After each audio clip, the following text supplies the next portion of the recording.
बोलिए भारत माता की, भारत माता की। बोलिए जय जय श्री राम, जय जय श्री राम, जय जय श्री राम। बोलिए वंशी वाले की, वंशी वाले की, गिरिराज धरण की, खाटू श्याम की।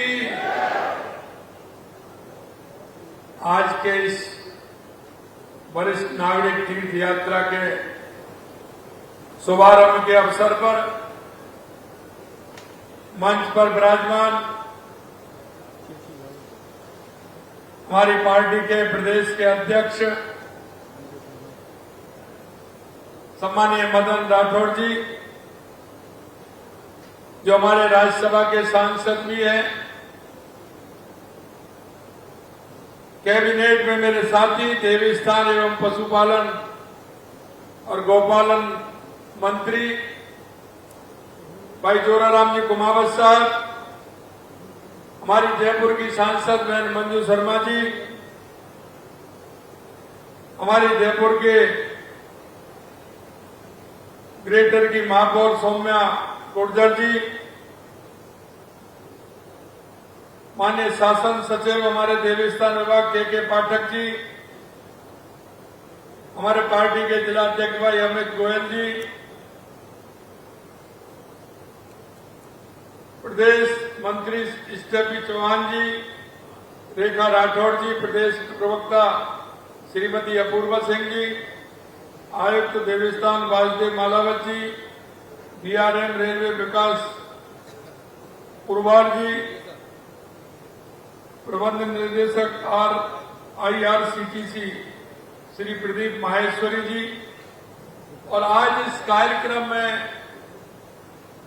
जिनका कि मैं स्वागत और अभिनंदन करता हूं, ऐसे हमारे सभी वरिष्ठ नागरिक बंधुओं, माता और बहनों जो तीर्थ यात्री के लिए जा रहे हैं,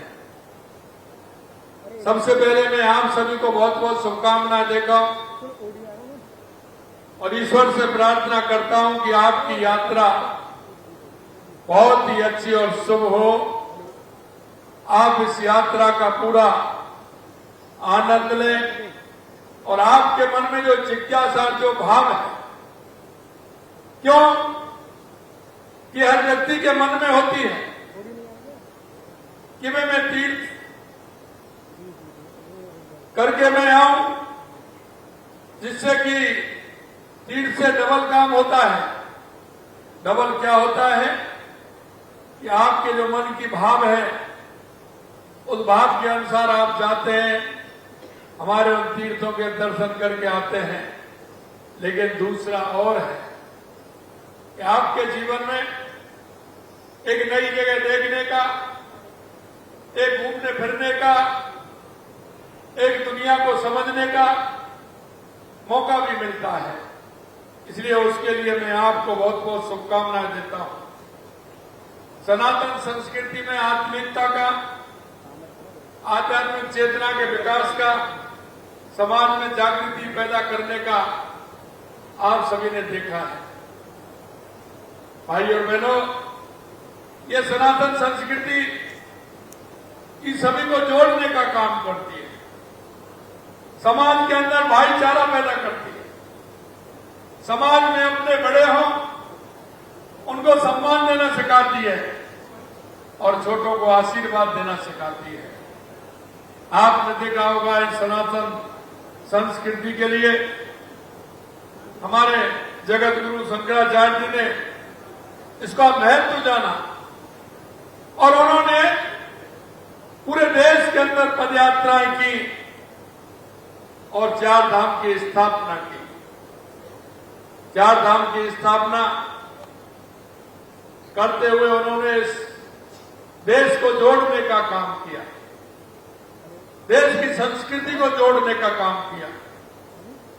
और हर व्यक्ति के मन में यह भाव आता है कि मैं मेरे बेटा बेटियों की शादी के बाद या मैं रिटायरमेंट के बाद मैं देशाटन के लिए जाऊंगा, और मैं तीर्थ यात्रा करके आऊंगा, फिर आकर के घर में जो हमारी सनातन संस्कृति में है कि कोई बड़ा कार्यक्रम जैसा मन में कार्यक्रम होता है, उस कार्यक्रम को करना, सभी रिश्तेदार परिवार सबको बुला करके उनको अपनी संस्कृति का भान कराना, ये हर व्यक्ति के मन में बात आती है। मुझे पता है,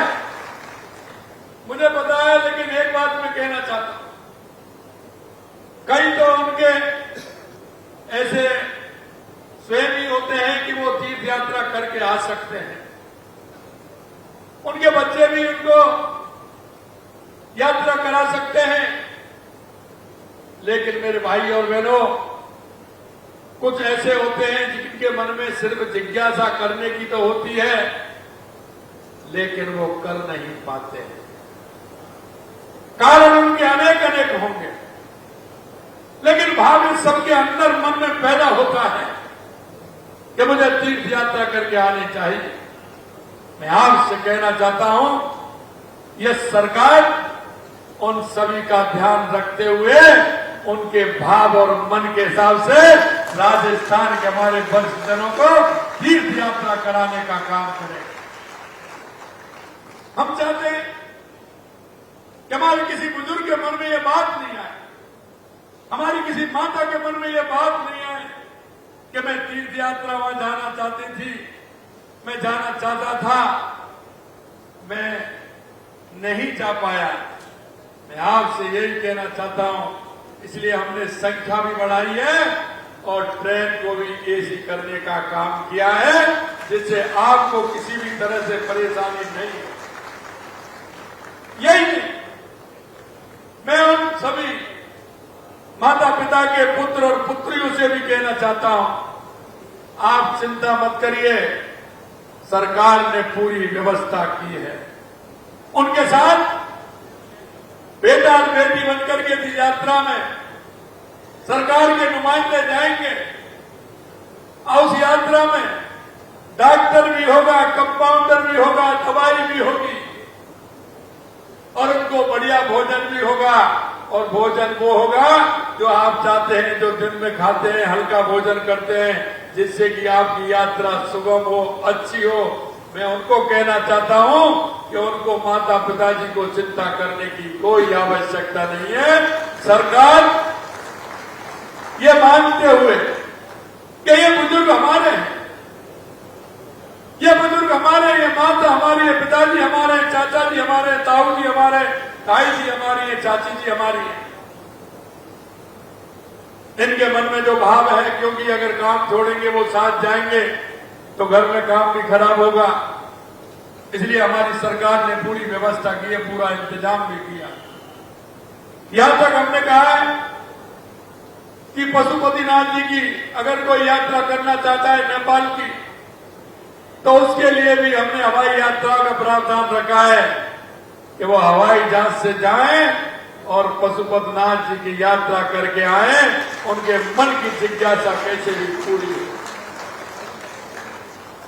मैं आप सभी को बहुत बहुत शुभकामनाएं देना चाहता हूं। बस मैं एक बात आपसे कहना चाहता हूं कि आप सभी को जब आप घूम करके आएंगे, देख करके आएंगे, हमारी सनातन संस्कृति की मजबूती देखेंगे और जो हमारे ऋषियों ने, मुनियों ने, शंकराचार्य जी ने जो हमारे मठों की स्थापना की है, हमारे तीर्थों की स्थापना की है, उसके बारे में आपको एक किताब भी मिलेगी। आपको पढ़ना भी है, पढ़ना नहीं आता है तो बगल वाले से हम जब यात्रा करें तो उन कथाओं को भी सुनना। उनके सहयोग में कई ऐसे हैं जो सुनाते रहेंगे आपको। और मैंने अभी अभी कहा है डीआरएम साहब से कि इस रेलवे में एक आप ऑडियो सिस्टम भी करिए, जिससे कि हमारे बुजुर्ग भजन सुनते जाएं, उनको घर की चिंता नहीं रहे, उनको सिर्फ तीर्थ यात्रा की चिंता रहे। उसमें हमारे भजन भी चले, भगवान राम के भी चले, भोलेनाथ जी के भी चले और उसमें भगवान कृष्ण के भी चले, दुर्गा माता के भी चले, जिसे आराम से भजन सुनते हुए उनको चिंता नहीं रहे। जब तक यात्रा करें आप अपनी आराम से मन से यात्रा करिए, बिल्कुल भगवान में पूरी तरह से समर्पण भाव से यात्रा करिए। अंत में मैं आपसे इतना कहना चाहता हूं, क्योंकि हमारे उन ऋषि मुनियों ने, हमारे संतों ने, शंकराचार्यों ने हमारे सनातन संस्कृति को मजबूत करने का काम किया है। जब आप लौट करके आए तो आपके पास आपके रिश्तेदार भी आएंगे, गांव के पड़ोसी, मोहल्ला, वो भी आपसे पूछेंगे। मैं इतना ही कहूंगा कि हमारी जो सनातन संस्कृति है उस संस्कृति को बढ़ाने का काम करेंगे। आकर के उनको पूरी कथा सुनाएंगे कि आपकी यात्रा कैसी रही, आप कैसे गए, उनके बारे में तीर्थाटन करके आए, उसकी सारी कहानी उनको सुनाएंगे, जिससे कि हमारी सांस्कृतिक जो हमारी संस्कृति है उसका सभी को आभास हो। आप देख रहे हैं, मैं देखता हूं जब कथा होती है, भागवत होती है, हमारे बुजुर्गों के आंखों में आंसू आते, वो उसके भाव विभोर हो जाते, क्योंकि उनके मन में किसी तरह का कोई पाप नहीं होता है, वो बिल्कुल सहज होते हैं सभी। लेकिन हमारे युवाओं के अंदर ये भाव जागृत करना है, क्योंकि आप जब बात करते हैं, क्योंकि आपने देखा, मैं तो पता है मुझे, तो सुबह हम जगते हैं तो मां धरती मां को प्रणाम करते हैं, जब वो खटिया से पैरों को नीचे करते हैं, भगवान का नाम लेते हैं, माता पिताजी के चरण छूते हैं, बड़ों के चरण छूते हैं, कहीं जाते हैं तो उनसे आज्ञा लेकर के जाते हैं, कहते हैं मैं जा रहा हूं। मित्रों, बहुत बातें, छोटी बातों का बहुत बड़ा महत्व होता है। सम्मान लेना, हमें उनको हमारी संस्कृति का भान कराना। हम बच्चों को कहें कि सुबह आप 5 मिनट जाकर के बैठे, बिल्कुल नहाए धोए और काम पर चले गए कि नहीं, भगवान के दर्शन करके जाना है, 4 नाम भगवान के लेकर के जाने हैं, किस तरह से उनको काम करना है। मैं इतना ही कहूंगा कि सरकार ने पूरी तरह से आपका ध्यान रखा है। मैंने उसमें एक बुक भी कहा है कि एक बुक लेकर के जाएंगे, आपके पास हमारा एक व्यक्ति भी आएगा, आपके पास व्यक्ति भी आएगा और आपके विचार भी बोलेगा, क्योंकि आप तो तीर्थ यात्रा करके आएंगे, लेकिन आपके पीछे जाने वाले और भी हैं, जिससे कि आपको होने वाली समस्या, आपका कोई सुझाव होगा तो हमारे लोग उसको भी नोट करेंगे कि इस यात्रा में हमें, अगली यात्रा में हमें ये और सुधार करना है। हमारे ताऊ जी को, हमारे चाचा जी को, हमारे बुजुर्ग को ये परेशानी हुई, हमारी माता जी को परेशानी हुई, तो सुझाव को नोट करेंगे तो अगली यात्रा में उसको भी ठीक प्रकार से कर पाएंगे। मैं अंत में इतना ही कहूंगा कि लगातार हमारी सरकार काम कर रही है। देश के यशस्वी प्रधानमंत्री नरेंद्र मोदी जी के नेतृत्व में सनातन संस्कृति के लिए जो काम हो रहा है, 2014 के बाद आपने अलग ही काम देखा होगा। चाहे हमारा काशी विश्वनाथ का मंदिर हो, चाहे हमारा महाकाल लोक का मंदिर हो, चाहे सोमनाथ का मंदिर हो, या बद्रीनाथ केदारनाथ हो, या अयोध्या में राम मंदिर का निर्माण हो, ये आपने देश के यशस्वी प्रधानमंत्री नरेंद्र मोदी जी के नेतृत्व में देखा है। और मैं यही कहना चाहता हूं, हमारी भी सरकार लगातार काम कर रही है। हमने मंदिरों के लिए लगातार पैसा भी दिया है, हमने पुजारियों का वेतन भी बढ़ाया है, हमने पूजा की सामग्री का पैसा भी बढ़ाया है, और हमने लगातार हमारे जो गुरु पर्व आते हैं उन पर्वों को हमारे मंदिर की ठीक प्रकार से देखभाल हो, उन मंदिरों की व्यवस्था ठीक प्रकार से हो, इसके लिए भी काम किया है। हमने हमारे साधु संतों को गुरु पूर्णिमा पर जो हमारी एक आस्था है, गुरु की हम पूजा करते हैं, उसके लिए भी हमने प्रावधान रखा है कि हमारे उन गुरुओं को पूजा करें, और उनको हमने अब की बार लगभग राजस्थान में 225 गुरुओं के लिए पूजा का काम किया है, जो हमारे जनप्रतिनिधि जाते हैं और गुरु पूर्णिमा पर उनकी पूजा करते हैं। हमारी छोटी छोटी लेकिन हमारे सनातन को मजबूत करने वाली बात है। आप सभी लोगों को मैं फिर से शुभकामना देता हूं, और यही मैं कहना चाहता हूं कि निश्चित रूप से आप दर्शन करके आइए, आपकी यात्रा सुगम हो, अच्छी हो और आपकी इस यात्रा से आपके जो मन के मनोरथ हैं वो पूरे हों। इतना ही मैं कहता हूं। आप सभी लोगों के एक बार दर्शन मुझे हुए हैं, निश्चित रूप से मैं धन्य हुआ कि आप सभी तीर्थ यात्रा के लिए जा रहे हैं। मैं आपको सभी को प्रणाम करता हूं, नमन करता हूं, आप सभी के यात्रा की शुभकामनाएं करता हूं। आप सभी को बहुत बहुत धन्यवाद, क्योंकि ट्रेन अभी निकलेगी, जाएगी। कहने को तो बहुत कुछ है, लेकिन मन का भाव मेरा जो मन में था, आप सभी के प्रति वो बातें मैंने कही हैं। आप जब यात्रा से लौट करके आओगे, निश्चित रूप से आपके मन की अनुभूति और बहुत बड़ी होगी, जिससे हमारे राजस्थान को फायदा मिलेगा, हमारी संस्कृति को फायदा मिलेगा। आप सभी को पुनः बहुत बहुत धन्यवाद। जय हिंद, जय भारत, जय राजस्थान। बोलिए खाटू श्याम भगवान की, बोले बंसी वाले की जय, जय श्री राम। बोलिए रामेश्वर भगवान की, बोलिए रामेश्वर भगवान की। धन्यवाद।